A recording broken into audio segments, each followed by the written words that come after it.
जब हम सूर्य नारायण भगवान को अर्घ देते हैं, जल चढ़ाते हैं, तो वो जल पृथ्वी पर जब गिरता है तो उसके छींटे हमारे शरीर पर लगते हैं। क्या वो ठीक है? क्या वो श्रेष्ठ है? तो शिव महापुराण की कथा कहती है, जब हम सूर्य को अर्घ देते हैं, सूर्य को जल चढ़ाते हैं, वो पानी जब पृथ्वी पर गिरता है, उसके छींटे हमारे शरीर पर लगते हैं, तो वो श्रेष्ठता का भाव निर्मित करते हैं। वो गलत नहीं हो सकता। कारण अब वो भी समझ लीजिए।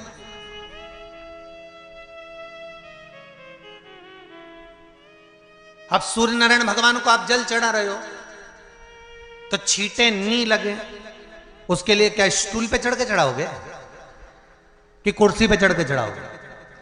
अरे बोलो तो सही। अब कई लोगों के दिमाग में यह बात भरा गई कि हम भगवान को जल चढ़ाते हैं, वो हमारे शरीर में छींटे लगते हैं, जमीन पे से पानी गिरता है, वो हमारे शरीर को छींटे लगते हैं, भगवान को अच्छा नहीं लगता होगा। कौन ने कहा? पहले तो उसको पकड़ के ला।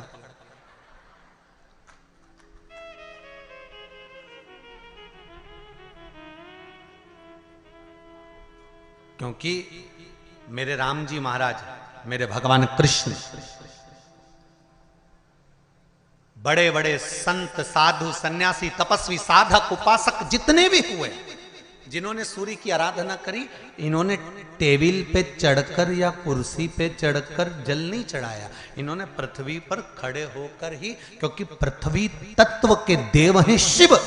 जब हम मृत्यु लोक पर खड़े होकर, पृथ्वी पर खड़े होकर भगवान शंकर का भाग पृथ्वी तत्व को धारण कर कर जल को हाथ में लेकर जब समर्पित करते हैं, और जो जल नीचे गिरता है वो शरीर पर अगर लगता है तो हमको उसका आशीर्वाद ही प्राप्त होता है, दोष नहीं लगता। पर लोगों ने इसको विपरीत कर दिया। कि कौन ने विपरीत करा? कई लोगों ने इसको विपरीत कर दिया। कौन ने विपरीत करा? तो जो दूसरे धर्म के लोग होते हैं, जिनको हिंदू धर्म से नफरत होती है और जो हिंदू धर्म की पूजन, सेवा, अर्चना को समाप्त करना चाहते हैं, वो धीरे धीरे धीरे धीरे कहने लगे कि सूर्य को जल चढ़ाओगे तो शरीर में लगेगा, शरीर में लगेगा तो दोष लगेगा। इसको कह कहकर घर घर में सूर्य को जल चढ़ाना लोगों ने बंद कर दिया कि आप जल चढ़ाएंगे तो दोष लगेगा, शरीर पे छींटा लगेगा, शरीर को ऐसा लगेगा। ये दोष नहीं है। कितनी सुंदर बात है महाराज। सूर्य नारायण भगवान को जब जल चढ़ाया जाता है, हाथ सिर से 8 इंच की दूरी पर होना चाहिए।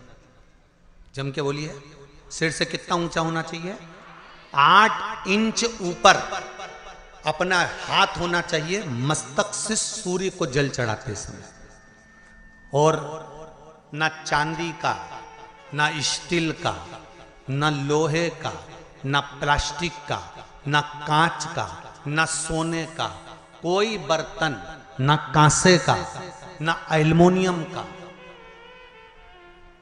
ना पीतल का, केवल एक पात्र होना चाहिए, वो है तांबे का। काय का पात्र होना चाहिए? तांबे का पात्र। और सूर्य नारायण भगवान को जब 8 इंच ऊपर तुम्हारा हस्त है, और जब हम सूर्य को जल चढ़ा रहे हैं, कैसे जल चढ़ाना है वो भी समझ लीजिए। अगर कोई कैंसर का मरीज है, जिसके चेस्ट में कैंसर आ गया हो, लेफ्ट में, राइट में कहीं पर कैंसर आ गया हो, या कोई गठान आ गई हो, तो महाराज आप जल चढ़ाते समय उस जल की धार को सूर्य भगवान को जब चढ़ा रहे हो, तो धार आपकी गठान की ओर जाना चाहिए, जिससे सूर्य की किरण उस जल में से आपके उस स्थान पर पड़े, उस जगह पर पड़े जहां पर गठान है। महाराज आप लगातार जल तो चढ़ाना चालू करो, अच्छे अच्छे डॉक्टर फेल हो जाएंगे और कह देंगे गठान ठीक हो गई।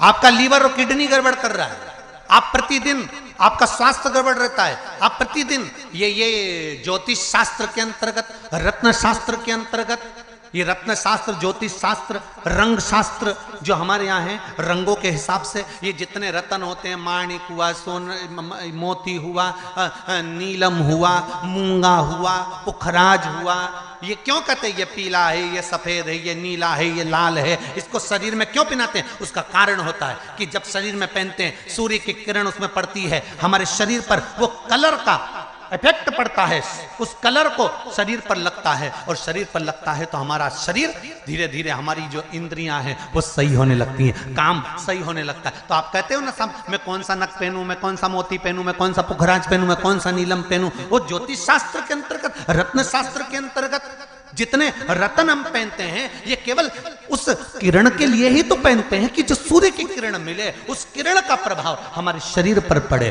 तो इन सबसे अच्छा है कि सुबह शंकर भगवान का नाम लो, तांबा का लोटा में जल भरो, 8 इंच ऊपर सिर से हाथ होना चाहिए, और सूर्य नारायण भगवान का दर्शन साधारण नहीं, जो जल तुम चढ़ा रहे हो वो जल की जो धार आ रही है उसमें सूर्य का दर्शन होना चाहिए, तो कैंसर की बीमारी कभी नहीं हो सकती। लीवर, किडनी, हार्ट, आपके हार्ट में अगर तकलीफ है, डॉक्टर ने कह दिया कि इसमें नस चोक है, आपको कहीं ना कहीं छल्ला डलेगा, आपको कह दिया इसमें कुछ ना कुछ प्रॉब्लम आ रही है, आप सूर्य को अर्घ देना चालू कर दो, सूर्य को जल चढ़ाना चालू कर दीजिए। आप सूर्य को जल चढ़ाओ, वो जल की जो तरंग आ रही है, वो जल जो निकल कर जा रहा है, उसकी जो किरण आपके हृदय पर, आपकी छाती पर पड़ रही है, नाड़ियों में पड़ रही है, नसों में पड़ रही है, उसका बल देखो तो शरीर 1 महीना लगातार चढ़ाओ तो 15 दिन 20 दिन कर तो देखो। क्यों राम जी महाराज जल चढ़ाते थे, क्यों भगवान कृष्ण जल चढ़ाते थे सूर्य को, क्यों दशरथ जी महाराज जल चढ़ाते थे, क्यों कश्यप ऋषि जल चढ़ाते थे सूर्य को, सारे 33 कोटि देवता, सारे ऋषिवर, साधु संत सन्यासी तपस्वी साधक उपासक सब भगवान सूर्य को अर्घ दिया करते थे। क्यों देते थे, किस लिए?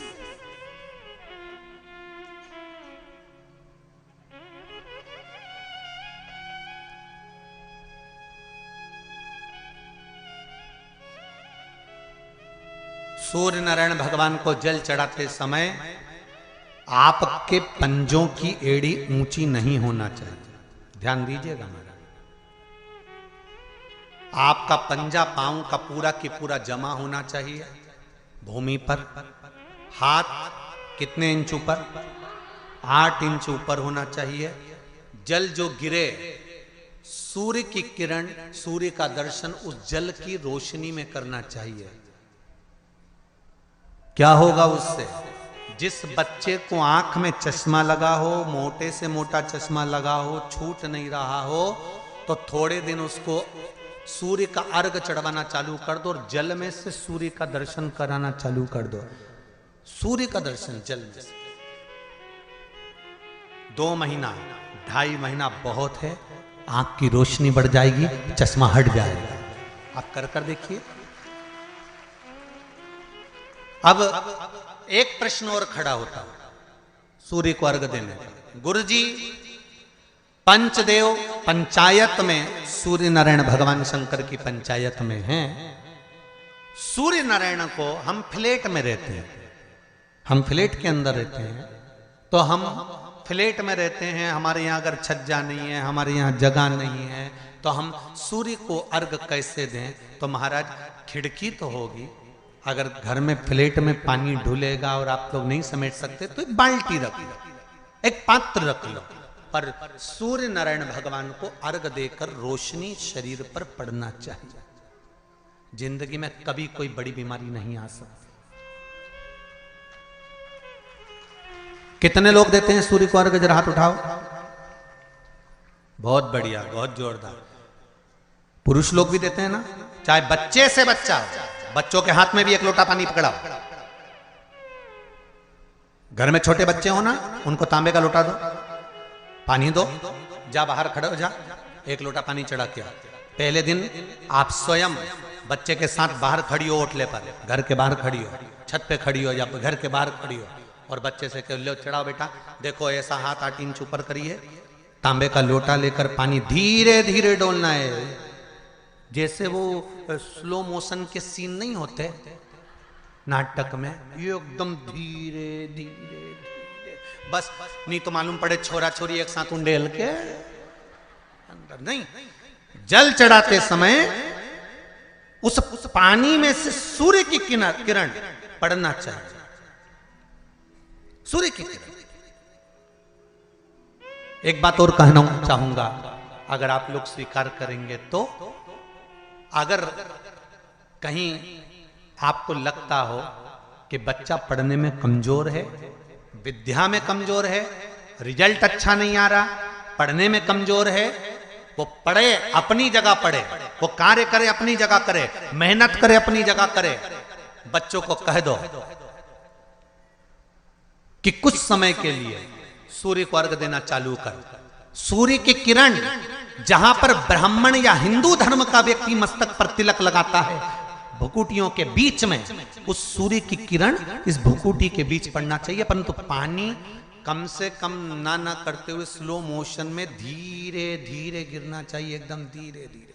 तो यहां एक रेखा सूर्य की किरण से पड़ती है।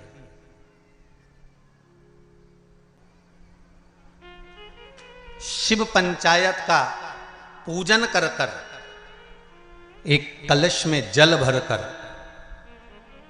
पुष्य नक्षत्र में, और वो भी गुरु पुष्य में, ब्रह्म मुहूर्त में, कलश में जल भरकर 5 बेलपत्री शिव, गणेश, दुर्गा, सूर्य नारायण और विष्णु भगवान, इन 5 के नाम से जब हम कलश के अंदर डाल देते हैं, और डालने के बाद में गुरु पुष्य के ब्रह्म मुहूर्त में सुबह 4 बजे के करीब में हम जहां हमारा मन पड़े वहां पर अगर बोर लगवा देते हैं तो पानी तो निकलना ही होता है। ऐसा हो ही नहीं सकता कि जल ना निकले, जल निकलेगा ही।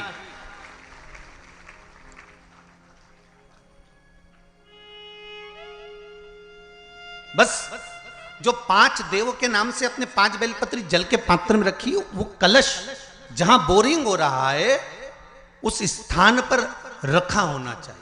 जहां बोरिंग हो रहा है उसके पास में रखा होना चाहिए। कब तक? जब तक वो जल ना निकले, और निकलेगा। पर ब्रह्म मुहूर्त में ही गुरु पुष्य के दिन उसका जल खनन होना चाहिए महाराज। भूमि में से जल के लिए प्रयास होना चाहिए। पंचदेव फिर ध्यान दे लेना। 5 देव कौन से? शिव पंचायत के। क्योंकि देवता होने भी जब यज्ञ के लिए जाते हैं, देवता जब अनुष्ठान के लिए जाते हैं, देवता जब युद्ध के लिए जाते हैं, देवता जब किसी कार्य के लिए जाते हैं, और जब कार्य के लिए पहुंचते हैं, जब देवता कार्य के लिए जा रहे हैं और लगता है कि ये कार्य पूर्ण नहीं होगा, ये कार्य सफल नहीं हो पाएगा, हम जिस कार्य के लिए निकले हैं इस कार्य में कहीं ना कहीं अड़चन उत्पन्न होने वाली होती है, तो सारे देवता उठकर भगवान शंकर के पास जाते हैं और शिव की पंचायत को लगाते हैं। शिव पंचायत में जैसे ही कोई बात सम्मुख में आकर खड़ी हो जाती है, शिव पंचायत में जैसे ही कोई बात सामने लाकर रख दी जाती है, मात्र कुछ ही क्षण में शंकर भगवान की पंचायत उसको समाप्त कर देती है और कार्य सफल कर देती है। शिव पंचायत का बल बड़ा प्रबल है।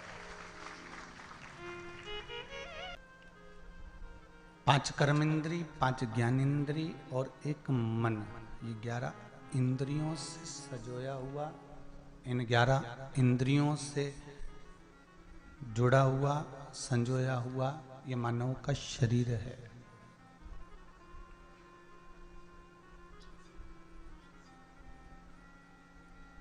और इस मानव के शरीर को परमात्मा तक लेकर जाना, इन इंद्रियों को भगवान के भक्ति में डुबो देना, एक शरीर को पाने के बाद कुछ अच्छा कर्म कर देना, यही शिव महापुराण की कथा वर्णन करती है।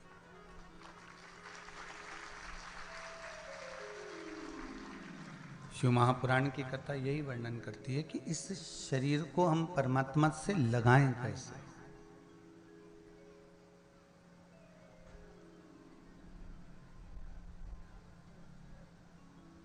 इस शरीर को हम भगवान तक लेकर कैसे जाएं।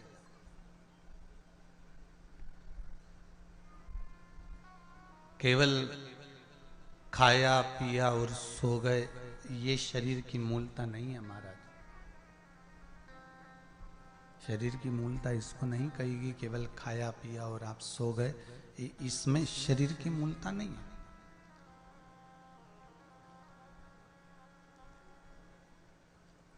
शरीर की मूलता है कि हमने जो मनुष्य का शरीर पाया है, मानव की देह प्राप्त करी है, मानव का जो शरीर मिला है, इसको भगवान की भक्ति में कैसे संजोया जाए।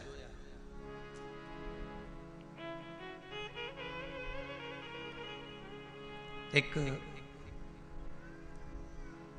फूल अगर खिलता है ना, तो आप अपने बगीचे में उस फूल को देखकर विचार कर लेते हो कि इसको मुझे जूड़े में सजाना है कि परमात्मा को चढ़ाना है।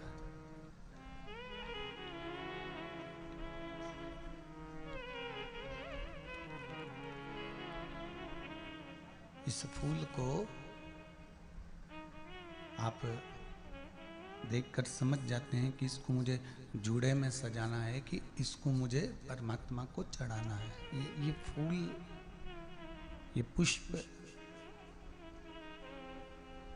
जो बगीचे में लगाया गया है, जो बगीचे में निर्मित हुआ है, प्रकट हुआ है, उगाया गया है, इसको कैसे संजोना है, इसको कैसे कहाँ लेकर जाना है, इस पुष्प को कहाँ तक पहुंचाना है। उसी तरह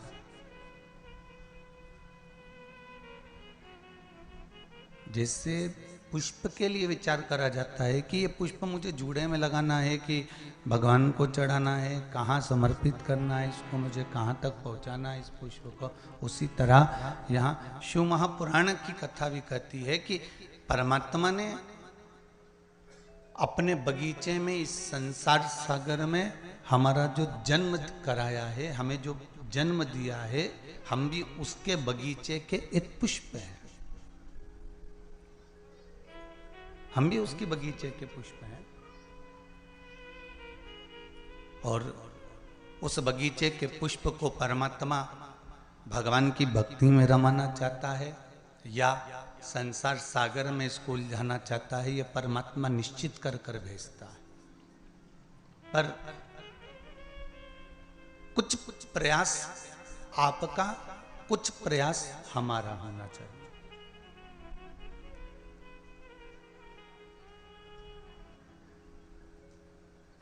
थोड़ा थोड़ा प्रयास यदि हम लोग करते हैं कि हाँ, हमारे चित्त को, हमारे मन को, हमारी वृत्ति को, हमारी सोच को हम परमात्मा तक लेकर जा रहे हैं, तो परमात्मा उसको खींचेगा।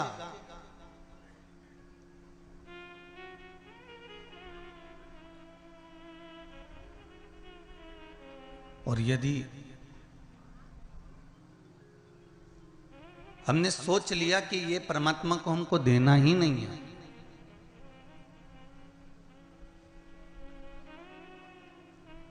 हमें परमात्मा तक लेकर जाना ही नहीं है, तो फिर परमात्मा भी सोचता है कि मैंने जिस पुष्प का निर्माण जिस चीज के लिए करा था, वो पुष्प वहां तक पहुंच ही नहीं रहा।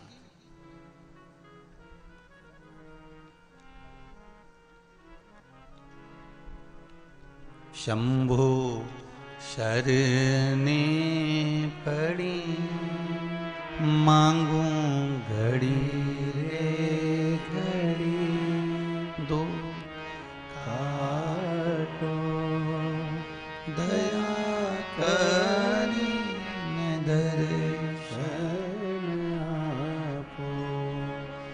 हे शिव, हे शंकर, हे त्रिकालदर्शी, हे कैलाशी, है अविनाशी, है शिव, हे करुणा करने वाले, हे दाता, हे दया करने वाले, हे उगड़दानी, हे शंभो।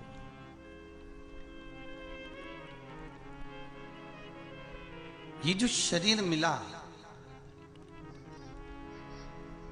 इस शरीर को हम परमात्मा की भक्ति तक लेकर जाएं और परमात्मा की अविरल भक्ति में इसको डुबो दें।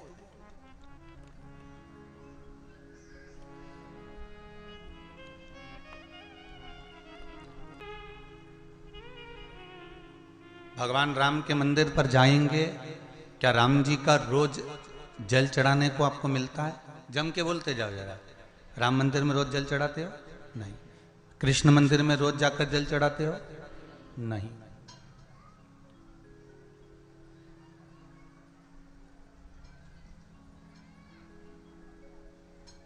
किसी भी देवता के मंदिर में रोज जाकर जल नहीं चढ़ाया जाता, पर दो इस शिव पंचायत के दो देव ऐसे हैं जिनको रोज जल चढ़ाया जाता है। एक सूर्य नारायण और दूसरे मेरे देवाधिदेव महादेव, दोनों पर जल रोज चढ़ता है प्रतिदिन।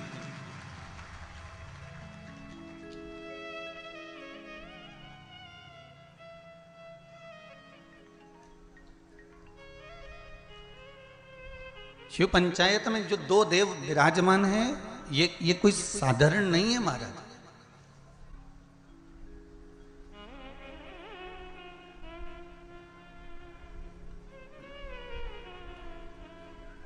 इन दोनों देवताओं पर जल जो चढ़ाने का क्रम है,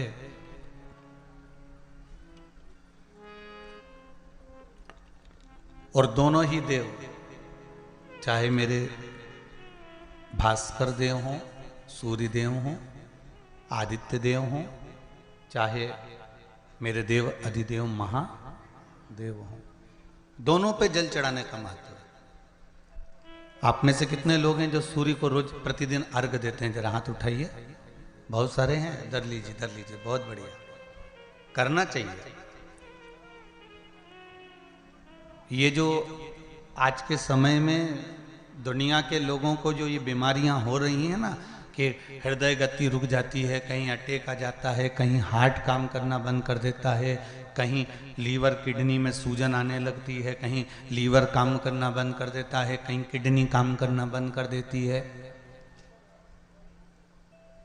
कहीं डायलिसिस चालू हो जाता है, कहीं बाईपास करवाना पड़ जाता है, कहीं नसें ब्लॉक होने लगती हैं, डॉक्टर ने कह दिया बाईपास कराओ।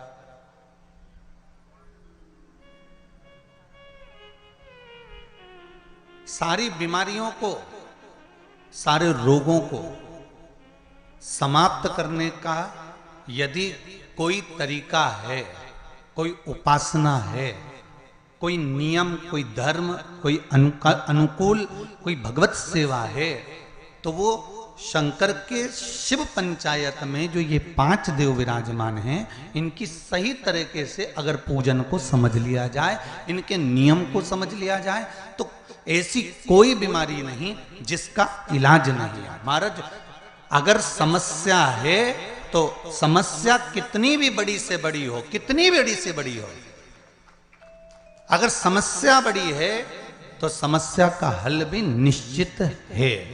अगर कोई रोग आया है तो उसकी दवाई है।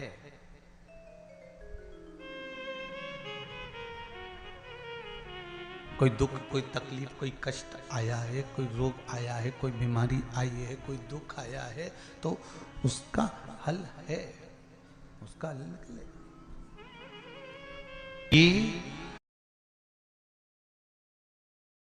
शिवाय नमस्तुभ्यं, श्री शिवाय नमस्तुभ्यं। शिव आराधना में अगर हमारा चित्त लगा हुआ, ये जितनी जितनी बीमारियां हैं, फिर निवेदन करूंगा छत्तीसगढ़ की इस पावन धरा से, चाहे हार्ट से जुड़ी हो, चाहे लीवर से जुड़ी हो, चाहे किडनी से जुड़ी हो, चाहे बड़े से बड़ी, यहां तक शरीर में अगर गांठ भी पड़ी हुई है, तो इन शिव पंचायत के एक एक देवता का पूजन का विधान समझ लीजिए। बस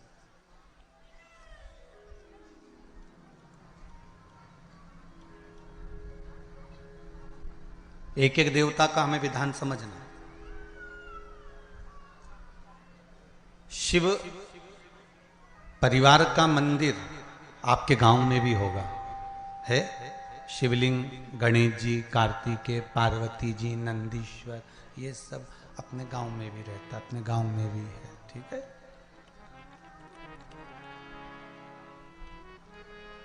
शिव पंचायत बोलते जाओ। 5 कौन कौन? भगवान विष्णु, गणेश जी, दुर्गा भवानी,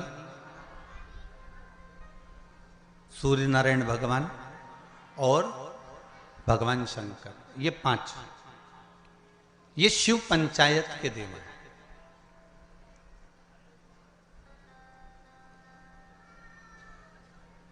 कहते हैं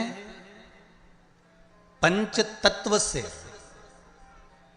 मिलकर ये मनुष्य का शरीर बना हुआ है। पंच तत्व से मिलकर ये ब्रह्मांड बना हुआ है।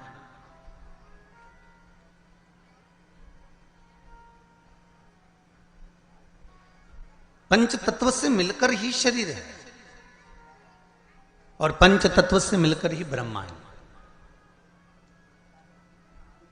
पांच देव, जब हमारा शरीर छूट जाता है, आत्मा चली जाती है, शरीर जब पड़ा रहता है, तब इसको अग्नि में दिया जाता है। अग्नि में देते हैं तो ये 5 भाग अलग अलग इसके चले जाते हैं। पंच तत्व का शरीर।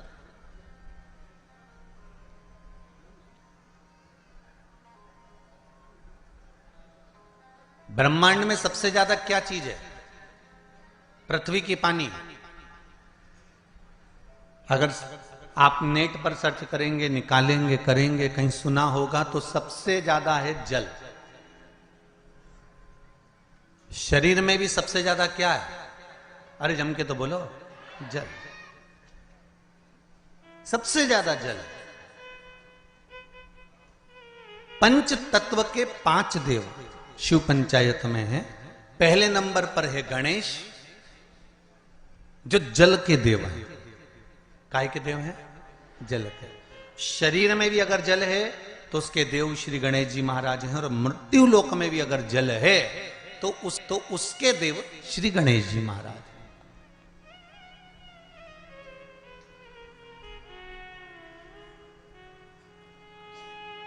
हमारे जीवन में शरीर में जल ज्यादा है, मृत्यु लोक में ब्रह्मांड में जल ज्यादा है।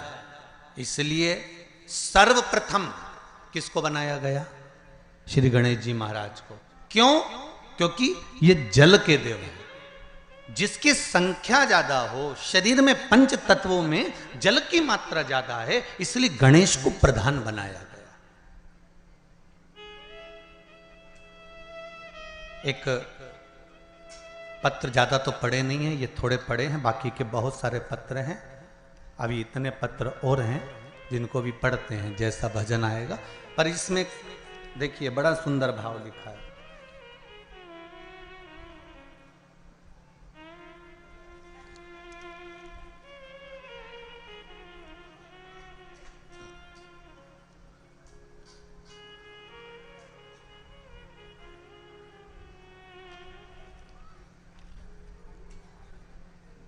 रानू गोस्वामी पाटन, जिला दुर्ग से हैं। कहीं हैं? आप ही हैं? जरा दोनों हाथ हिला दो एक बार। हर हर महादेव। दीदी आपने पत्र लिखा है, रानू गोस्वामी पाटन, जिला दुर्ग से।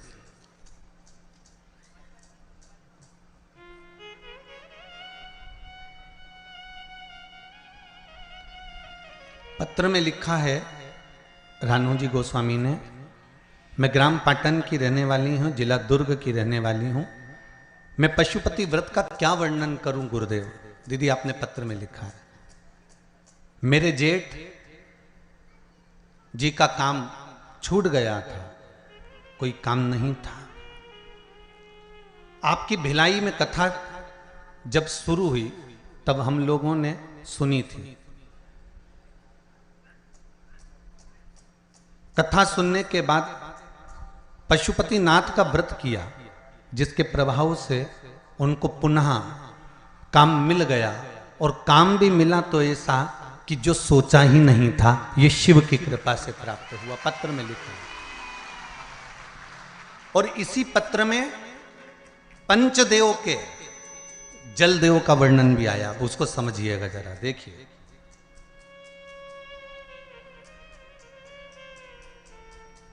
गुरुदेव, मेरे घर पर, आपने लिखा है, मेरे घर पर पानी की समस्या थी। आस्था चैनल पर भी पत्र पढ़ाया जा रहा है, जिससे कई लोगों को लगे कि कहीं गुरुजी तो पत्र नहीं लिख देते हो, इसलिए आप लोगों को पत्र आस्था चैनल के माध्यम से भी आपको बताया जाता है। गुरुदेव, मेरे घर पर पानी की समस्या थी जिसके मेरी पुत्री ने व्रत किया था। 5 सोमवार पूर्ण होने के बाद मेरे घर पर बोर हो गया और अब पानी की समस्या का भी समाधान हो गया है। हम सब अत्यंत प्रसन्न हैं। बहुत बहुत धन्यवाद रानू जी, ग्राम पाटन, जिला दुर्ग से। बैठ जाइए। बहुत बहुत साधुवाद। बाबा देवादिदेव महादेव की कृपा पर बनी रहे। हर हर महादेव। अर्थात इस पत्र के माध्यम से हमको यह समझना है कि हम शिव की आराधना केवल अकेले नहीं कर रहे हैं। फिर एक निवेदन करूंगा आप लोगों को, आप अगर शंकर जी के मंदिर में एक लोटा पानी चढ़ा रहे हो ना, तो ये विचार मत करना कि हमने केवल शंकर जी को चढ़ाया। शंकर भगवान की जहां कटी होती है, अर्थात जो नीचे की पीठ होती है जिस पे शिवलिंग रखा होता है, वो पीठ है माँ दुर्गा भवानी, माँ आदिशक्ति, माँ जगदम्बा, माँ दुर्गा, माँ देवी। और शिवलिंग जो रखा हुआ है वो शंकर का स्वरूप है। ऊपर से जो जलाधारी में से जल गिर रहा है एक एक बूंद, वो जया, विषहरा, शामरी वारी, दौतली, देव, शिव जी की 5 बेटियां। जो शिवलिंग के सामने एक मोटी सी बीच में लाइन होती है, वो शंकर जी की छोटी लड़की अशोक सुंदरी है। और जो दोनों साइड में भाग नजर आता है, ये गणेश जी और कार्तिकेय जी महाराज। गणेश और कार्तिकेय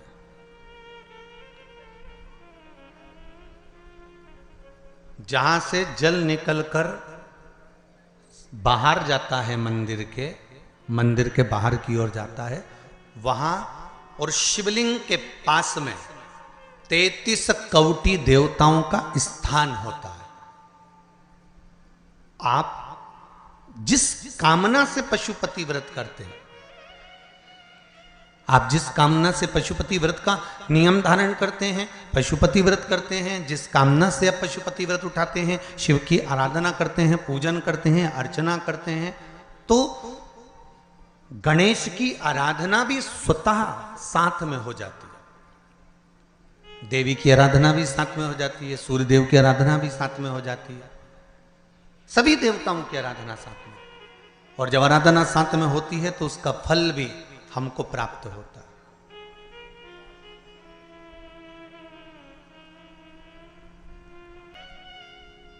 अब एक बात और ध्यान दीजिए, कई लोगों के मन में आता है, गुरुजी शिव परिवार के मंदिर जाता होते हैं तो शिव पंचायत के मंदिर क्यों नहीं बनते?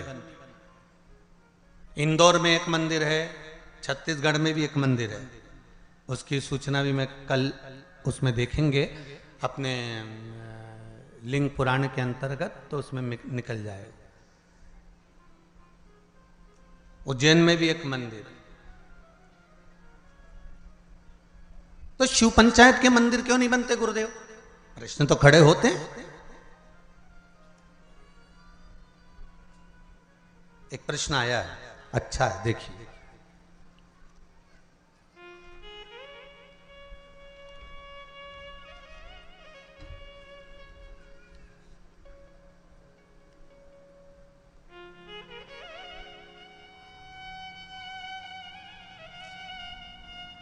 पायल चावड़ा कहीं बैठी हैं? आप ही हैं? दोनों हाथ हिला दो एक बार। हर हर महादेव। सुंदर प्रश्न करा है बेटा आपने। मां, बहुत अच्छा प्रश्न है।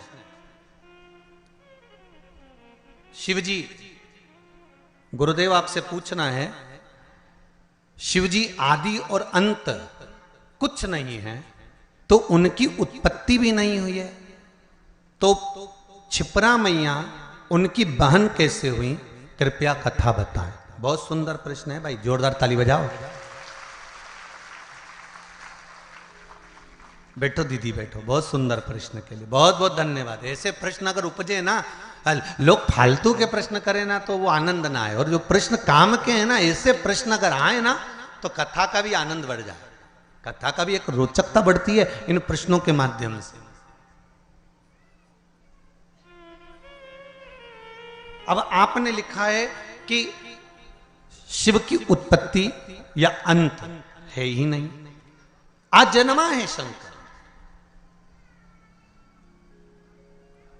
सारे वेद पुराण शास्त्र जो तुमको पढ़ना है पढ़ लो, जो तुमको उठाना है उठा लो, सबके जन्म का प्रसंग मिलेगा, शिव के जन्म का नहीं। हां, विष्णु पुराण में शिव के जन्म का एक प्रसंग छोटा सा ब्रह्मा जी के द्वारा प्रकट होने का लिखा है।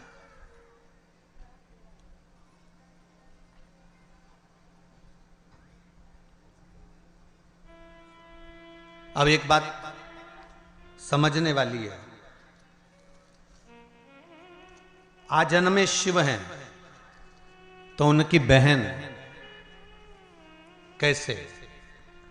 तो शिव महापुराण कहती है, स्कंद पुराण का काशी खंड और उज्जैनी खंड आप अगर ध्यान देंगे तो उसमें मिलेगा आपको, श्रवण करेंगे आप या उसको पढ़ेंगे उज्जैनी खंड के अंतर्गत, काशी खंड के अंतर्गत, स्कंद पुराण में, तो उसमें एक बात बड़ी सुंदर लिखी है स्कंद पुराण में। जैसा दीदी ने प्रश्न किया है कि उनकी अंत भी नहीं है तो उनकी उत्पत्ति भी नहीं, तो उनके संबंध कैसे? पर काशी खंड में एक शब्द वेदव्यास जी ने लिख दिया स्कंद पुराण के अंतर्गत। वेदव्यास जी लिखते हैं कि भगवान शिव जितनी लीलाओं को करते हैं ये संपूर्ण ब्रह्मांड के कल्याण के लिए करते हैं। खुद के लिए शिव जी ने कोई लीला नहीं करी। हमारे भगवान शंकर ने खुद के लिए कोई लीला नहीं करी। मेरे राघव जी ने जो लीला करी अपने पिता के वचन को निभाने के लिए करी। मेरे भगवान कृष्ण ने जी लीला करी वो अपने माता पिता के अनुकूल करी है। पर मेरे शंकर, मेरे नारायण जो लीला करते हैं वो लीला का क्रम देवताओं के हित के लिए भी होता है।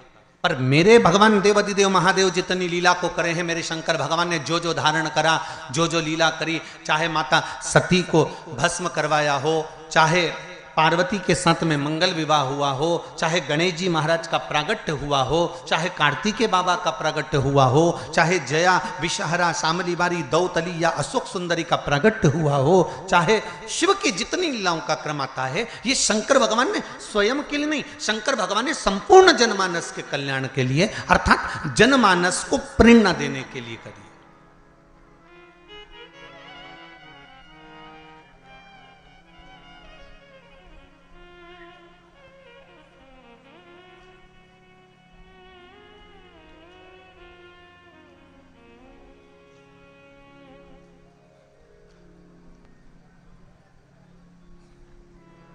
पार्वती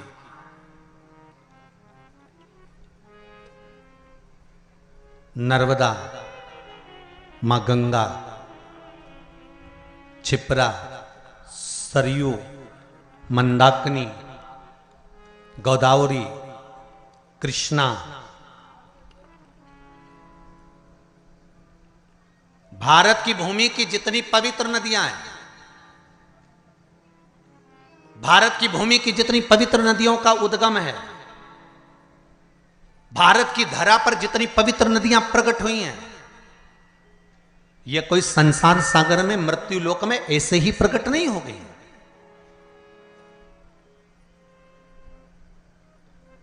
देव अधिदेव महादेव के पास में बारंबार सारी नदियों के लिए प्रागट्य के लिए निवेदन किया गया, पंचायत में यह सिद्ध किया गया, तब जाकर इन नदियों को प्रकट किया गया।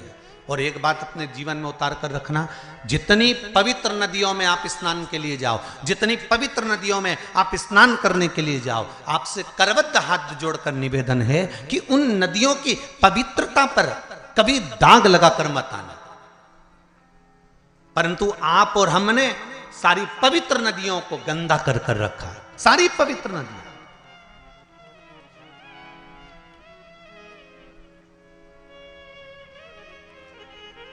मैं कहूंगा यमुना के घाट पर बसा है दिल्ली। दिल्ली कहां पर बसा हुआ है? यमुना के घाट पर बसा हुआ है। आगरा यमुना के घाट पर बसा हुआ है। मथुरा और वृंदावन यमुना के घाट पर बसा हुआ है। बड़े बड़े तीर्थ मां नर्मदा के घाट पर बसे हुए हैं। बड़े बड़े तीर्थ मां गंगा के घाट पर बसे हुए हैं। बड़े बड़े तीर्थ मां कृष्णा के घाट पर बसे हुए हैं, गोदावरी के घाट पर बसे हुए हैं। ये पवित्र पवित्र नदियां जिनको देवता स्वयं अपने लोक से लेकर मृत्यु लोक में आए हैं। एक भी नदी इस भूमंडल पर नहीं थी, परंतु कहीं शंकर भगवान ने कहा, कहीं देवी ने कहा, कहीं सूर्य ने कहा, कहीं किसी ने कहा, सबने कहीं ना कहीं इनकी आराधना करी और इनको मृत्यु लोक पर लाने के लिए अथक प्रयास करा, अथक प्रयास। अगर आप शिव पंचायत की कथा को सुन रहे हो तो अपने जीवन में एक बात उतार कर रखना कि शिव पंचायत में एक एक नदियों के उद्गम की कथा का वर्णन है महाराज। और सारे देवताओं ने घोर तप कर घोर तप कर इन नदियों को पृथ्वी पर लेकर आए, भूमंडल पर लेकर आए। और नदियां जब भूमंडल पर आ गई, जरा विचार करिए, हजारों हजार वर्ष तक ऋषियों ने, संतों ने, साधुओं ने, देवताओं ने तप साधना करी, तब ये नदियां पृथ्वी पर आई। और पृथ्वी पर आने के बाद ये नदियां इतनी पवित्र रही। और आज उन संतों लोग तो इन नदियों को लेकर आ गए और हम क्या कर रहे हैं? इन नदियों को ओझल करते जा रहे हैं, इन नदियों को छुपाते जा रहे हैं, इन नदियों पे मकान बनाते जा रहे हैं। कहीं गंदा पानी, कहीं नालों का पानी, कहीं गंदगी सब इन पवित्र नदियों में भेजते जा रहे हैं। और विचार कर रहे हैं कि यमुना मैया हमें तार देगी, विचार कर रहे हैं गंगा मैया हमें तार देगी, विचार कर रहे हैं नर्मदा मैया हमें तार देगी, क्षिप्रा मैया तार देगी। तो कैसे तारेगी?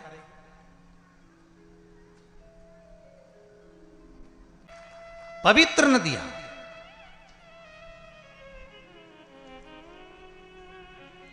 चाहे गंगा हो, यमुना हो, सरयू हो, क्षिप्रा हो, सरस्वती हो, ये सब मेरे देवादिदेव महादेव ने जिनको प्रकट करा है, इन नदियों को लेकर आए। जैसे जीजी ने प्रश्न करा कि शिव आजन्मा है, शंकर आजन्मा है, तो उनकी बहन कैसे हुई? शिव महापुराण की कथा कहती है कि भगवान शंकर को एक दूषण नाम के राक्षस का संहार करना था, जो ब्राह्मण के बच्चों का रक्त निचोड़कर पी रहा था। तो शिव लीला करने के लिए एक नदी को प्रकट करना चाहते हैं।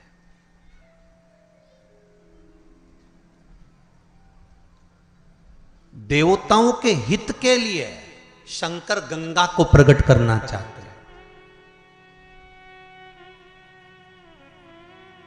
वेद व्यास जी के ज्ञान की वृद्धि करने के लिए शंकर भगवान सरस्वती को प्रकट करना चाहते हैं।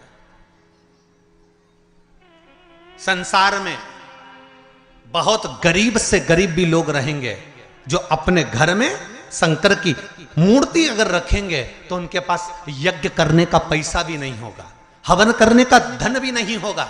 इसलिए शंकर भगवान नर्मदा जी को प्रकट कर दिए। कौन सी नदी प्रकट करी? नर्मदा। तो पूछा नर्मदा नदी को प्रकट करने का कारण क्या था? शंकर भगवान से पंचायत में बैठे हुए देवताओं ने, भगवान विष्णु ने, भगवान सूर्य ने, माता जगत जननी दुर्गा भवानी ने, श्री गणेश जी महाराज ने, सबने प्रश्न करा कि भोलेनाथ आपने नर्मदा को क्यों प्रकट करा? तो शंकर भगवान कहते हैं नर्मदा को प्रकट करने का केवल एक कारण है कि नर्मदा का जो कंकर निकलेगा वो शंकर होगा। इसको ना यज्ञ की जरूरत है ना अनुष्ठान की जरूरत है, जिसने ले जाकर बिठा दिया वो वहीं सिद्ध हो जाएगा, वो वहीं सिद्ध हो गया। उसको प्राण प्रतिष्ठा की भी जरूरत नहीं है, वो तो जहां रखा वह सिद्ध है।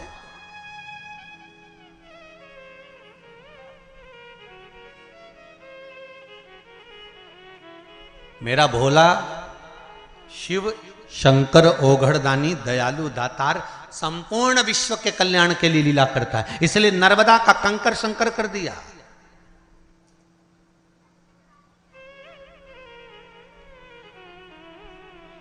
और शिव कृपा, शिव दया, शिव करुणा किसको कहते हैं?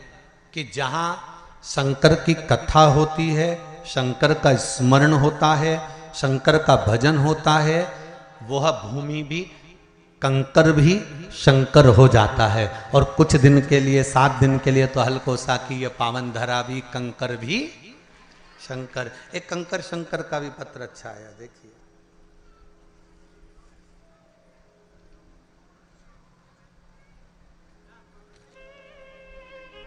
दीपक साहू, रूवा, रूवा लिखा है, रवा लिखा है, देख लेना है, रूवा, हाँ, जिला दुर्ग, छत्तीसगढ़। आपने, आप तो पास में ही हैं, जरा माइक पहुंचाइए, कॉर्डलेस दीजिए।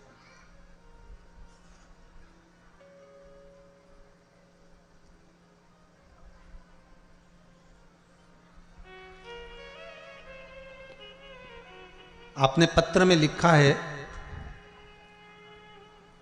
गुरुदेव, रुद्राक्ष महोत्सव चल रहा था कुबेरेश्वर धाम पर,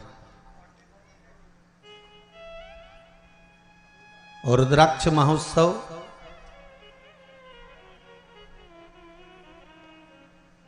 जब कुबेरेश्वर धाम पर चल रहा था, तब हम लोगों ने टिकट करवा रखे थे। 10 लोगों के सबके टिकट हुए और सबने टिकट करवाए। गुरुदेव, सबके टिकट कैंसिल भी हो गए क्योंकि आपने व्यासपीठ से सबको आने के लिए मना कर दिया था। सही है? श्री शिवाय नमस्तुभ्यं। श्री शिवाय नमस्तुभ्यं गुरुजी। कहाँ से हैं बाबू आप? ग्राम रुदा, जिला दुर्ग। कहाँ है ये? दुर्ग के पास, दुर्ग से 30 दुर्ग, छत्तीसगढ़ से। जी जी, क्या कृपा करी बाबा ने? जी, जैसे ही मैं कुबेश्वर धाम से आया, मेरा काम पेंटिंग का काम करता हूँ। आपका टिकट कैंसिल नहीं हुआ था क्या? हो गया था। हो गया? नहीं हुआ था टिकट। मैं टिकट कैंसिल करने के लिए स्टेशन गया, जहाँ से टिकट कैंसिल करवाया वहाँ गया, बिलासपुर। आवाज बढ़ाइए बाबू। हाँ, मैंने टिकट कैंसिल करने के लिए स्टेशन गया और जहाँ से करवाया वहाँ गया, वहाँ से भी नहीं हुआ तो बिलासपुर फ़ोन लगाया। मेरे दोस्त रेलवे में हैं, बोले आपका टिकट कैंसिल नहीं हो पा रहा है। तो मैं सोच में पड़ गया कि मैं क्या करूं जी। तो फिर मेरा तो ध्यान कुबेश्वर धाम पे था, तो फिर मैं बिना सोचे ही अकेले निकल पड़ा। और जैसे ही मैं वहाँ गया, अच्छा दर्शन हुआ, जगह भी सामने मिल गया मेरे को। उसके बाद जैसे ही वहाँ से आया, दूसरे दिन से रोज़ फ़ोन आता है कि यहाँ काम है, वहाँ काम है। मैं बता नहीं सकता बाबा जी, ऐसा लगता है कि मैं कुबेश्वर धाम पे ही रहूँ। जय हो, जय हो। आपने एक लाइन बड़ी सुंदर लिखी है। मैं एक बात सबको बोलना चाहता हूं कि एक बार कुबेरेश्वर धाम जरूर जाएं। ये आपने लिखा है पत्र में, मतलब कुबेरेश्वर बाबा ने आपको दिया ना, बस। श्री शिवाय नमस्तुभ्यं। बैठिए, बहुत बहुत साधुवाद। शिव कृपा ही ऐसी है। अब जहां जैसे लिखा है इन्होंने, दीपक जी साहू ने, कि गुरुदेव सबके टिकट कैंसिल हो गए, मेरा नहीं हुआ। मतलब कहीं ना कहीं बाबा को बुलाना था। अब आपने बिलासपुर तक विचार कर लिया टिकट कैंसिल करने के लिए, सारा दम लगा लिया, पर शिव को नहीं कराना था। शंकर ने बुलाया और आप चले भी गए, पहुंच भी गए, और बाबा ने कृपा करी, और ऐसी कृपा करी कि 10 जगह से काम के लिए फोन आना चालू हो गया और बाबा ने आपको काम दे भी दिया। ये शिव की कृपा। आप विश्वास रखकर अगर कथा को श्रवण कर रहे हैं, विश्वास रखकर कथा स्मरण कर रहे हैं, मैं फिर निवेदन करूंगा, भले आस्था चैनल पर कथा सुन रहे हो, चाहे मोबाइल पर कथा सुन रहे हो, चाहे फेसबुक यूट्यूब पर कथा सुन रहे हो, चाहे पंडाल में बैठकर कथा सुन रहे हो, आपकी चित्त वृत्ति, मन विश्वास के साथ अगर कथा सुन रहा है तो ये मानकर चलना कि 3 महीने में बाबा कुंवर भंडारी आपके भंडार भर ही देगा, ये पक्का है। अब उससे प्रार्थना तो करो। शिव पुराण कर रही है महाराज, पंच तत्व से बना ये शरीर, पंच तत्व से निर्मित ये ब्रह्मांड, और शिव पंचायत के वो 5 देव इस पंच तत्व के मूल स्वरूप हैं। पंच तत्व में जल की मात्रा ज्यादा है, इसलिए उसका जो मूल है वो श्री गणेश जी महाराज। दूसरे नंबर पर हैं पंच तत्व में वायु, और वायु के अगर कोई देव मूल रूप से माने गए हैं तो वो भगवान विष्णु है। शरीर में वायु का एक मूल स्थान होता है।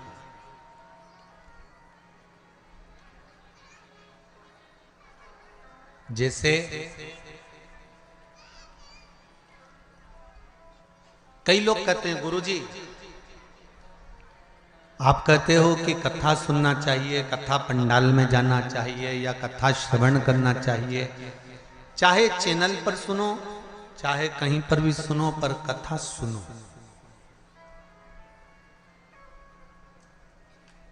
भाई एक बच्चे ने प्रश्न किया था कि आप कहते हो कि भगवान सब जगह पर है, तो फिर हमारी मम्मी तुम्हारी कथा में क्यों जाती है? जब भगवान सब जगह पर है तो हमारी मम्मी को कथा में जाने की जरूरत क्या है? हमने भी वही कहना चाहते हैं। हवा सब दूर है, बोलो सही है कि गलत है? बोलते जाओ जरा जम के, सही है। हवा सब जगह पर, और गाड़ी के पहिया पंचर हो गया हो, उसकी हवा निकल गई हो, और तुम किसी से जाकर कहो कि तुम पहुंच गए छुरिया में और वहां जाकर तुमने कहा कि साहब हमारी गाड़ी के पहिए की हवा निकल गई है, और कोई तुमसे कहे हवा तो सभी जगह पर है, हवा की कोई कमी नहीं। अभी हम छुरिया तो नहीं गए, पर जाएंगे जरूर एक बार। नाम इतना जोरदार है तो घूमने में क्या दिक्कत है? तो कोई तुमसे कहे कि सब हवा निकल गई है पहिए की, और हवा तो वो कोई तुमसे कहे ज्ञान की बात है, हवा तो सभी जगह है। तो सब जगह है तो पहिए की हवा सभी जगह है, सभी जगह। ठीक। अब तुमने सोचा ये तो पागल है, इसके क्या मुंह लगना। फिर किसी के पास गए, वहां जाकर तुमने कहा भैया हवा हमारी गाड़ी के पहिए की हवा निकल गई, तो वो तुमसे कि हवा तो अच्छे अच्छे की निकल जाती है।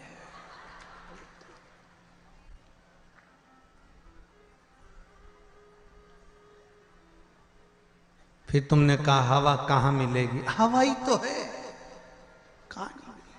सब जगह हवा है। मनुष्य में भी हवा भरी हुई है। ओहो,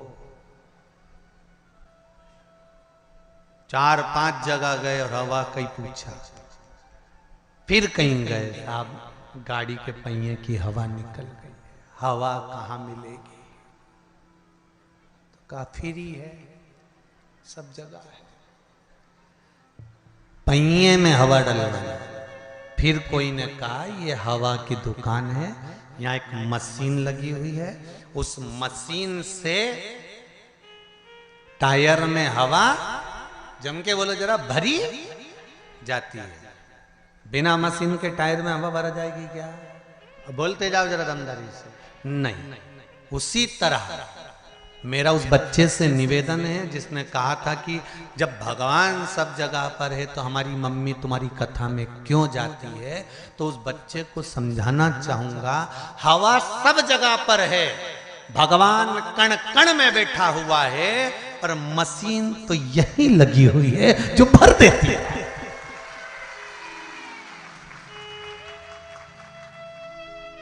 बिना मशीन के टायर में हवा नहीं भरा सकती।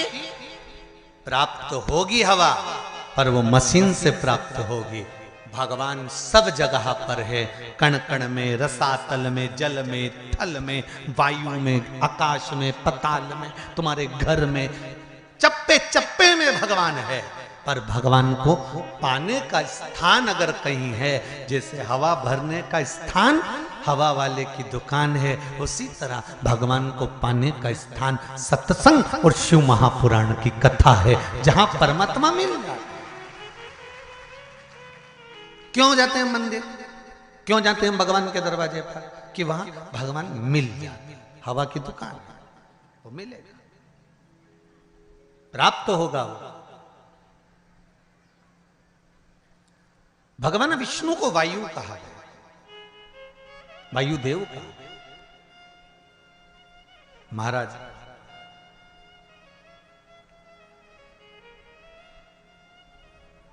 इस मनुष्य के शरीर में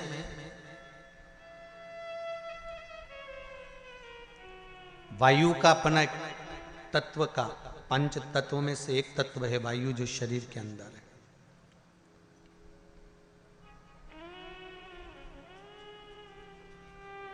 और उस वायु को एकाग्रित रखने के लिए हमारे यहां मंत्रों का प्रभाव है, मंत्रों की प्रबलता है।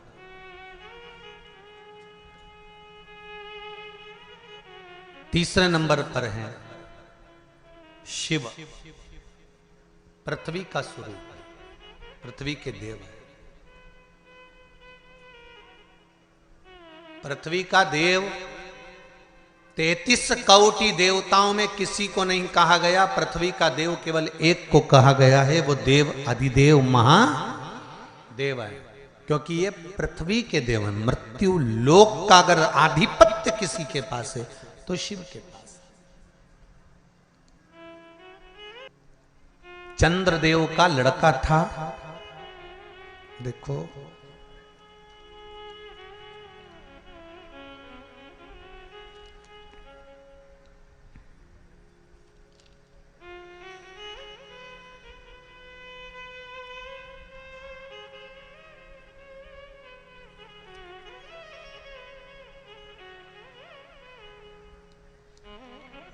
चंद्रदेव का लड़का था वर्चा। क्या नाम था? जम के बोलिए जरा। वर्चा। सुंदर प्रसंग है शिव पंचायत, शिव महापुराण का। जब संसार के हित के लिए, संपूर्ण विश्व कल्याण के लिए ब्रह्मा जी ने 33 कोटि देवताओं को बुलाया, और बुलाकर ब्रह्मदेव ने कहा कि हे देवताओं, मृत्यु लोक में द्वापर में भगवान कृष्ण, भगवान विष्णु कृष्ण के रूप में अवतरित होने जा रहे हैं। सारे देवता अपने अपने पुत्रों के साथ में, अपनी अपनी पुत्रियों के साथ में, पुत्र वधुओं के साथ में, धर्म पत्नियों के साथ में, 33 कोटि देवता द्वापर में रूप रख रख कर आप भी जन्म लो, आप भी प्रकट हो, क्योंकि भगवान कृष्ण। सारे देवता जाने लगे, पर चंद्रदेव ने मना कर दिया। चंद्रदेव बोले कि मैं तो चले जाऊंगा, मना नहीं है, अगर आप कहते हो तो मैं चले जाऊंगा, मैं जाकर रूप रख लूंगा और भगवान कृष्ण की सेवा में लग जाऊंगा, पर मेरा बेटा वर्चा, चंद्रदेव कहते मेरा पुत्र वर्चा नीचे नहीं जाएगा।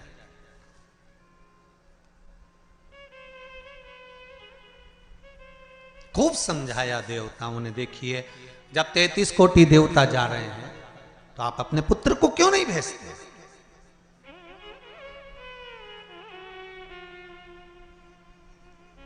शिव महापुराण की कथा एक बड़ा सुंदर बात कह रही है, अच्छी लगे तो रख लेना, नहीं लगे तो जाते जाते कहीं कोई कुंड या तालाब मिले तो उसमें पटक देना। बात तो कहेंगे व्यासपीठ से, अच्छी लगे तो रखो। देवता कह रहे हैं चंद्रदेव वर्चा को, आपके पुत्र को आप मृत्युलोक में भेजो, जनहित के कल्याण के लिए। जब राष्ट्र हित की बात आए, जनहित की बात आए, धर्म की बात आए, सनातनियों की बात आए, देव और धर्म की बात आए, तो हर माता पिता को चाहिए कि अपने घर के बच्चों को सबसे पहली सीख ये दी जाए कि धर्म का जब मामला हो, सनातनियों का जब मामला हो, जब राष्ट्र सेवा का मामला हो, तो सामने जाकर खड़े हो जाओ, आगे जाकर खड़े हो जाओ। ये हर एक बच्चे को सीख देना चाहिए।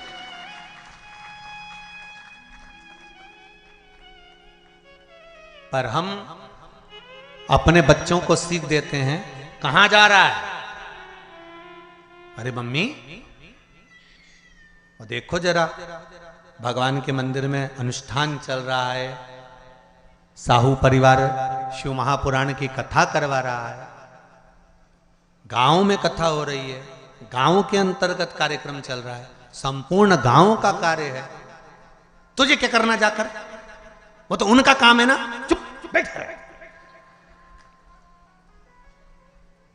माता और पिता को चाहिए कि अगर हमारे गांव में अगर आए हैं इतने मेहमान, हमारे गांव में इतने लोग कब आएंगे साहब? ये तो शंकर की कृपा से शिव के रूप में आए हैं, कब आएंगे? बल्कि घर के लोगों को ये चाहिए कि अपने बच्चों से कहे तेरी परीक्षा हो गई, पढ़ाई हो गई, एग्जाम हो गए, रिजल्ट अपनी जगह आएगा। 7 दिन शिव महापुराण की कथा चल रही है, जाकर पंडाल में सेवा करो, झाड़ू लगाओ, कोई को जरूरत हो पानी पिलाओ, किसी चीज की जरूरत हो तो सेवा करो। 33 कोटि देवता भी शंकर भगवान की सेवा में लगे रहते हैं। तुम खुद देख लो, कल तक यहां पर इतनी तेज गर्मी पड़ रही थी, प्रचंड धूप पड़ रही थी, और आज निकल कर देखो तो चारों तरफ छाए नजर आए।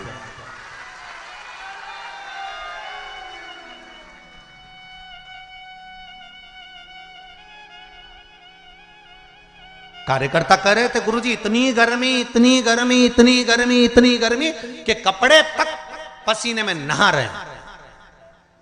अब बोलो गर्मी किस किस को लग रही है आज? जम के तो बोलो जरा, लग रही कहीं? सूर्य नारायण भगवान को भी शंकर जी ने कह दिया जरा छाता लगा ले थोड़ी देर के लिए, 3 घंटा कथा चल रही है। ये शिव कृपा।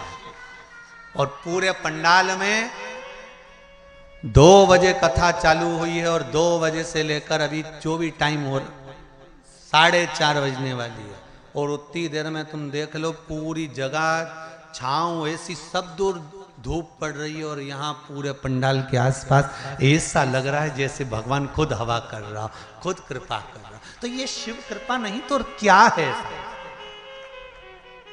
शिव दया नहीं तो और क्या?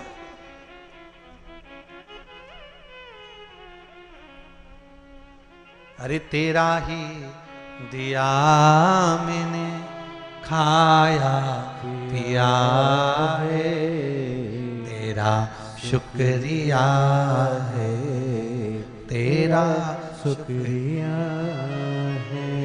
मुझे भोले बाबा ने बहुत दे दिया है, तेरा शुक्रिया है, तेरा शुक्रिया है। जब धर्म हित की बात आए, सनातनियों की बात आए, देव और देवताओं की बात आए, तब हमारे बच्चों को हमें सीख देना है कि आगे बढ़ जाओ। पर चंद्रदेव ने अपने पुत्र वर्चा को कहा ये नहीं जाएगा, द्वापर में मृत्यु लोक में भगवान नारायण के साथ में कार्य करने के लिए नहीं जाएगा।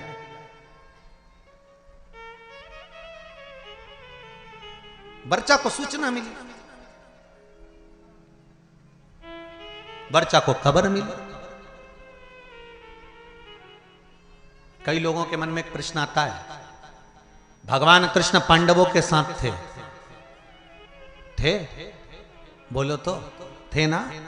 भगवान कृष्ण अगर पांडवों के साथ थे, भगवान कृष्ण को मालूम था अभिमन्यु चक्रव्यूह में फंस चुका है, भगवान कृष्ण चाहते सुदर्शन उठा के अभिमन्यु को बचा सकते थे। भगवान कृष्ण चाहते तो अभिमन्यु की रक्षा कर सकते थे, भगवान कृष्ण चाहते तो अभिमन्यु को बचा सकते थे, अभिमन्यु की रक्षा कर सकते थे। जब अर्जुन, नकुल, सहदेव, भीम, युधिष्ठिर, ये 5 की रक्षा मेरे कृष्ण ने हर घड़ी, हर पल, हर क्षण करी, तो सुभद्रा का पुत्र है अभिमन्यु।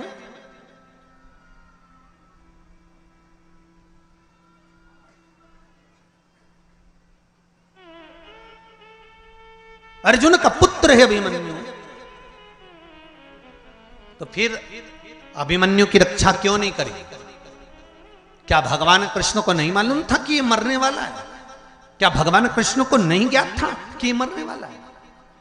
उसकी कथा है ये। चंद्रदेव ने कह दिया था मैं मेरे बेटे को नहीं भेजूंगा। वर्चा को मालूम पड़ा।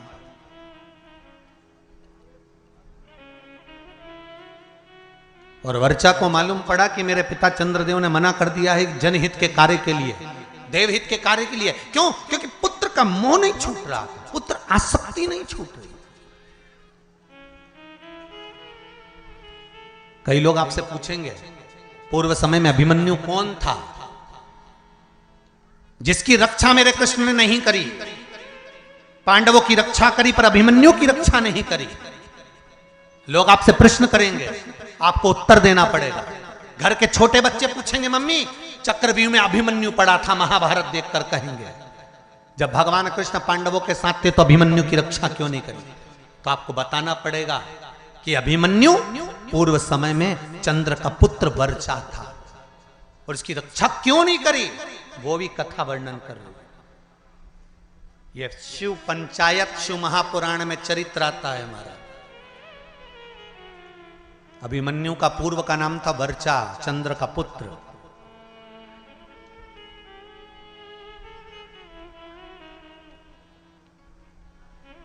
क्या कमी पड़ गई थी, क्यों नहीं करी? वर्चा को मालूम पड़ा कि मेरे पिता ने मुझे मना कर दिया, मेरे पिता ने कह दिया कि मृत्यु लोक में मेरा पुत्र वर्चा नहीं जाएगा, क्योंकि पुत्र आसक्ति, पुत्र मोह, पुत्र का स्नेह बड़ा प्रबल हो।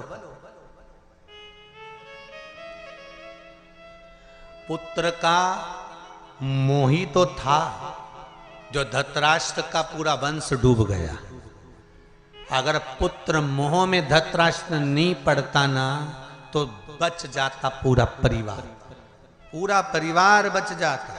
पर माताओं और भाई जितने लोग कथा सुन रहे हैं, आपसे निवेदन है इतना पुत्र मोह मत पालना कि तुम्हारी औलाद ही तुमको नष्ट कर दे, तुम्हें बर्बाद कर दे।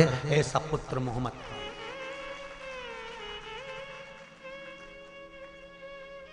बहुत पुत्र मोह है आज के जमाने में, मेरा बेटा, मेरा बेटा, मेरा छोरा, मेरा छोरा, मेरा छोरा, और छोरा छोरा छोरा। और जब आई छबीली फिर काय का छोरा।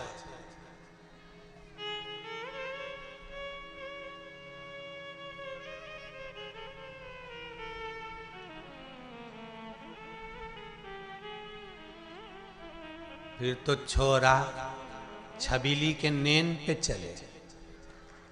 छबीली एक बार घूर के देख लेनी,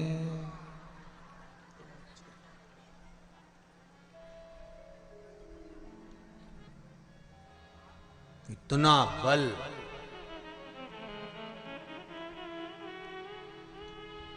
इतनी बार घर से निकलता था, कभी मम्मी से कहकर नहीं जाता था कि मैं यहाँ जा रहा हूं। जिस दिन से शादी हुई घरवाड़ी के 50,000 के जाना पड़ता है कि मैं यहाँ जा रहा हूं। अब तुम सोच लो कितना बदलाव आया ब्याह के बाद, शादी के बाद।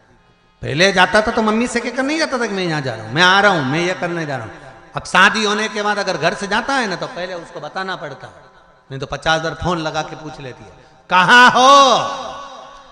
बस इतना बोला ना तो बापड़ा का पसीने की बूंद छा।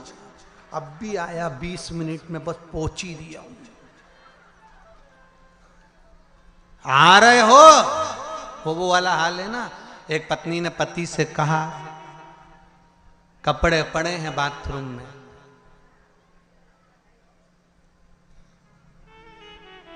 धो देना, नहीं तो मैं धो दूंगी। अब समझदार पति था, समझ गया अगर कपड़े नहीं धोए तो ये अपने को, मतलब एक ही लाइन बोली उसने, जगदम्बा ने, बाथरूम में कपड़े पड़े हैं धो देना, नहीं तो मैं धो दूंगी। अब उतने में समझदार पति समझ गया कि अपन को धोना जरूरी है, नहीं तो ये अपने को धो देगा। तो बेचारा नहाया बाद में, पहले वाने कपड़े ही धोया क्योंकि उसको मालूम था नहीं तो अपने धो देगी दारू। तो ये निवेदन है आप सबसे, बच्चों को। वर्चा ने कहा अपने पिता चंद्र से कि आप पुत्र मोह में पड़े हो, पुत्र मोह की आसक्ति है आप।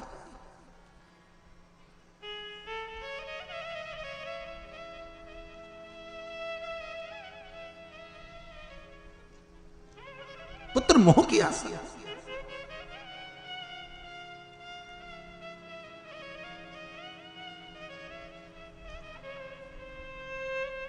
बेटा, मैं नहीं चाहता कि मृत्यु लोक में तुम द्वापर में भगवान विष्णु के साथ नीचे लीला करने के लिए जाओ, क्योंकि नीचे मैं जानता हूं युद्ध होने वाला है और युद्ध होगा और सब समाप्त होगा। वर्चा ने कहा चंद्रदेव से, पिताजी, दो क्षण भी अगर भगवान का साथ मिलता है ना, तो उससे बढ़कर कोई कृपा नहीं हो सकती। जब रावण मरा था तो मंदोदरी सिर पटक पटक कर रो रही थी, रावण की धर्म पत्नी मंदोदरी।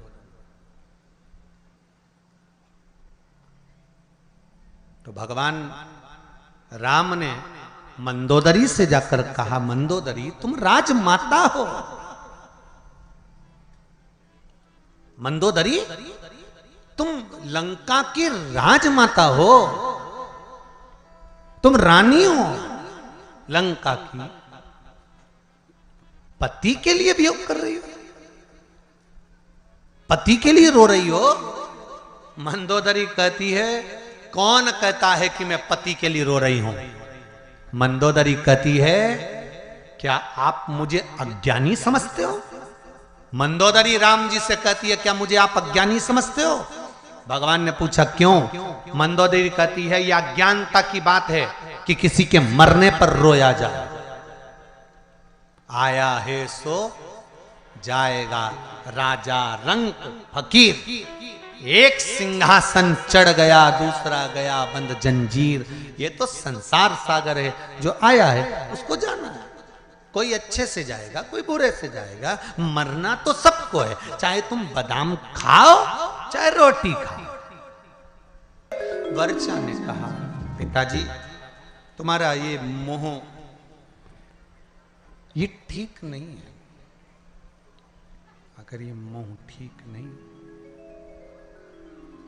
ये आसक्ति पुत्र के प्रति ये ठीक नहीं है, ये मोह ठीक नहीं है। कहा, समझाया, भले थोड़े क्षण के लिए, कुछ देर के लिए मुझे भगवान विष्णु का संग मिले, उनका सानिध्य मिले,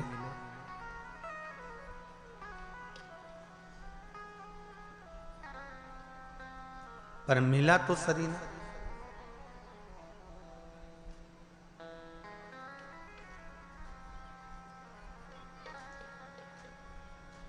कुछ देर का सानिध्य अगर हमको अच्छा मिल रहा है, कुछ देर का सानिध्य,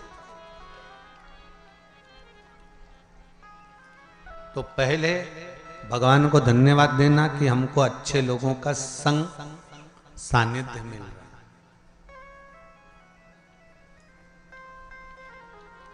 वर्चा ने कहा, चंद्रदेव के पुत्र बोले, आप चाहते हो कि मैं आपके करीब में रहूं, पर मैं चाहता हूं कि अगर मेरे नारायण भगवान विष्णु कृष्ण अवतार लेकर जा रहे हैं, लेने जा रहे हैं, तो मैं 2 क्षण उनका सानिध्य प्राप्त करूं, भले 2 क्षण के लिए जाऊं, पर जाऊं।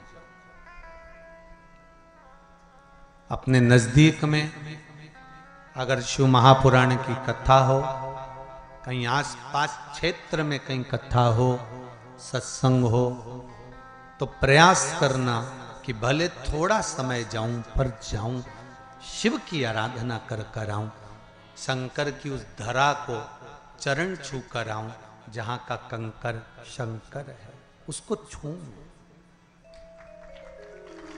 भले 2 क्षण पर जाऊं, वहां पहुंचूं।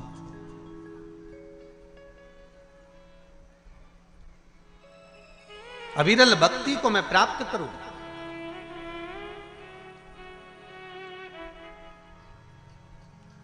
शिव आराधना में मैं डूबूं।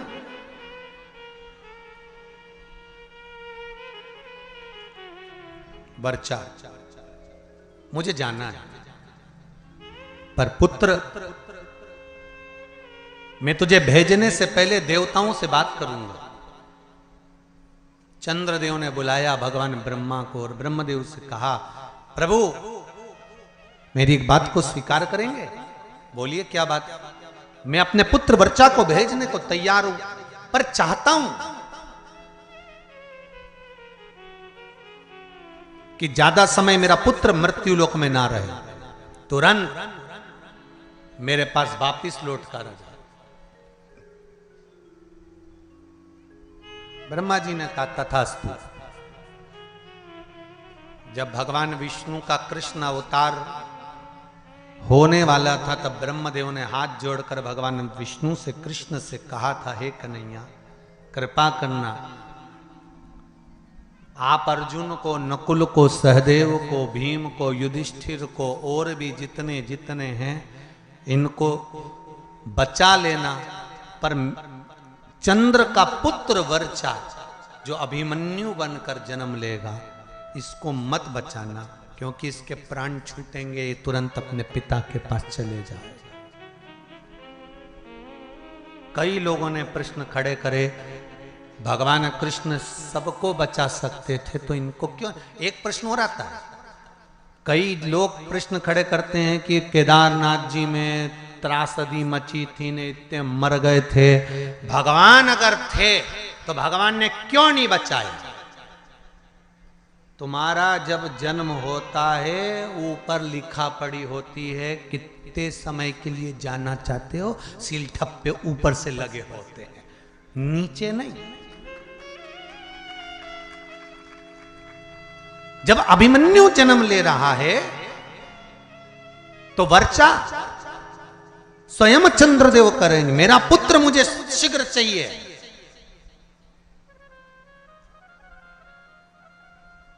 अच्छे कार्य में, जनहित में, राष्ट्रहित में, धर्महित में, जगहित में, नेक कर्म करते हुए, अच्छा कर्म करते हुए अगर आपके प्राण चले जाएं तो समझ लेना कि आपको भगवान ने थोड़े समय के लिए सील ठप्पे लगाकर ही भेजा था कि संसार में जाकर आपको ये अच्छा कार्य करना है, ये अच्छा करना है आपके माध्यम से करना।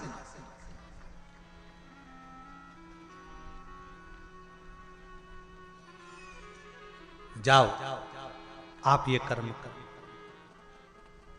वर्चा अभिमन्यु बनकर जन्मे, आए, कर्म करा। स्वयं भगवान कृष्ण को ध्यान में था कि अभिमन्यु को घेर लिया गया है, इसको छुड़ाना चाहिए, पर नहीं छुड़ाया। अर्जुन ने कहा मेरा पुत्र मर रहा था और आपने बचाया नहीं। भगवान के कैसे बचाऊं, क्योंकि ऊपर से लिखा पढ़ी कर कर आया था कि मैं थोड़े समय के लिए जाऊंगा, थोड़े समय के लिए जाऊंगा और जाकर ये कार्य करूंगा। तो फिर थोड़े समय के लिए आया, लिखा है, जो समय लिखा है वो लिखा है। महाराज, जैसे शिव महापुराण की कथा में देवराज की कथा आती है कि देवराज आया, शिव के मंदिर तक गया, अंत में प्राणों को त्यागे और शिव धाम में चले गया। चंचुला देवी का प्रसंग आता है जो बिंदुक प्रेत योनि में पड़ जाता है और चंचुला देवी शिव का स्मरण करती है। काशी में नंदन वन में घूमती घूमती प्राणों को त्याग देती है और कैलाश धाम मिल जाता है।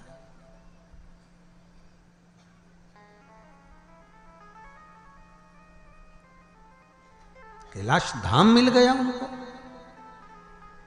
तब वहां पर भी उसको सुख नहीं मिलता, क्योंकि पति स्मरण में आता।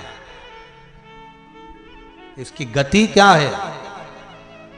मेरा पति चोरी कर कर लाया, कपट कर कर लाया, छल कर कर लाया, बेईमानी कर कर लाया, प्रपंच कर कर लाया, ला ला कर मुझे दिया, पर उसको प्रेत की योनि मिल गई। भोग तो मैंने भोगा है ना,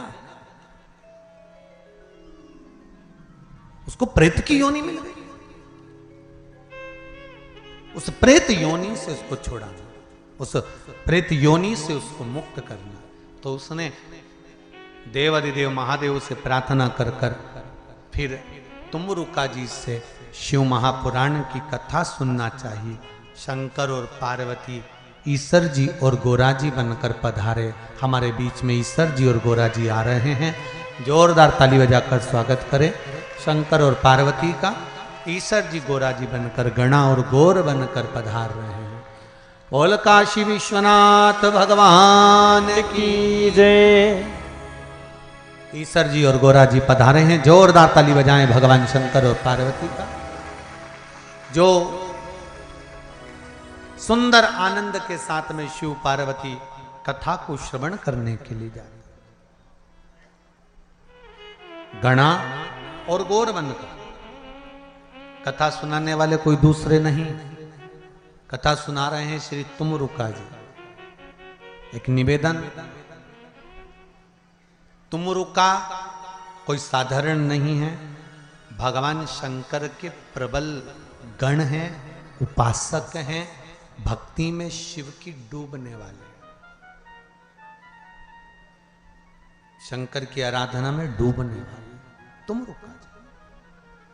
और फिर निवेदन करूंगा, कई पत्र हैं आप लोगों के जिसमें आप लोगों ने लिखा है कि बाबा ने कितनी कृपा करी है। पत्र तो बहुत सारे पढ़ नहीं पाते, पर निवेदन, जिस नारी का गर्व न ठेरता हो, कई वर्ष हो गए हो, सफेद आंकड़े की जड़ लेकर शंकर भगवान पर से 21 बार घुमाकर तुमरुका जी का नाम लेकर उसको कमर में रजस्वला धर्म के 7वें दिन मंदिर में ही उसको कमर में बांध लेना चाहिए और बाबा से निवेदन करना चाहिए।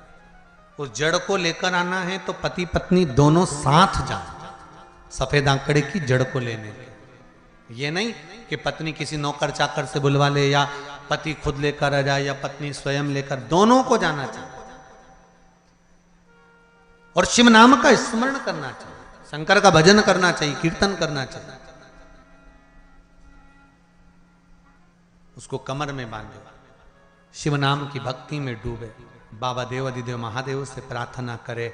विश्वास रखो, कई लोगों को बाबा ने संतान दी, आपकी भी झोली बाबा भरेगा जरूर। तुमरुका जी का स्मरण, भगवान तुमरुका जी ने शिव महापुराण की कथा कहना प्रारंभ करी। भगवान देवाधिदेव महादेव पार्वती जी के साथ में सुंदर शिव महापुराण के यजमान बनकर कथा को श्रवण करने के लिए आनंद के साथ पहुंचे हैं।